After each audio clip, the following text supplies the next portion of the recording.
If you do a lot of data cleansing where you're changing a whole bunch of data, replace this word with this word, or removing symbols, non-printing characters, things like that, a substitution table can be very helpful. So this basically, this table is whatever you put in here, it'll change to here. It's actually a function.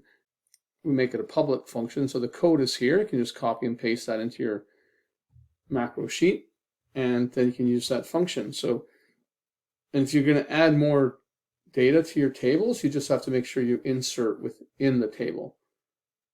So this is some examples of it being used. Say you had data that had these weird non-printing symbols like this, then the function replace text will, so basically the function says replace an L17, what's found in this range, find this, and replace it with this.